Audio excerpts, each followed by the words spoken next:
ஷே பார்வதி அம்மா பாரத் மாதா டெல்லி நீதிமன்றம் கேட்டுக்கோப்பா. கருப்பு ஆடை கட்டக்கூடாது, கட்டி அமரக்கூடாது நீதிமன்றம் கோர்ட்டில். நீதிமன்றம்னா என்னென்னு நீங்களே புரிஞ்சுக்கோப்பா. நீதி நியாயம்னா சுத்தமாக நீதிமன்றத்திலேருந்து கொடுக்குற கணக்கு தான் நீதிமன்றம். கருப்பு ஆடையை கட்டி கண் கட்டி விளையாடுறது பெரிய தப்பு.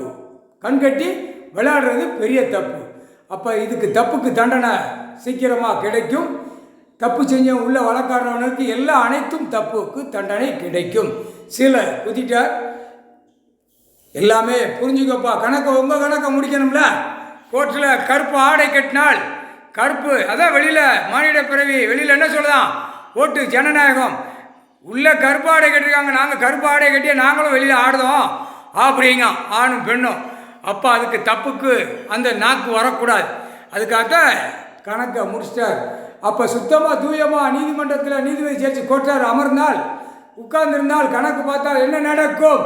அப்போ உள்ள வழக்கு வராது, வழக்கு தொடராது. அப்போ தப்புக்கு தண்டனை கடவுள் கொடுக்கார். அப்போ தப்புக்கு தண்டனை கிடைக்கும் அப்படிங்கிறது வெளியில் கிடக்கிற ஆண் பெண்ணுக்கும் இந்த சிந்தனை ஓடும். அப்போ தப்பு செய்வானா? செய்ய மாட்டான். அடி கொடுக்குற குடுப்பில் துவைச்சி எடுப்பார். முக்கால் சத்தியம் புரிஞ்சுக்கப்பா கோர்ட்டில்.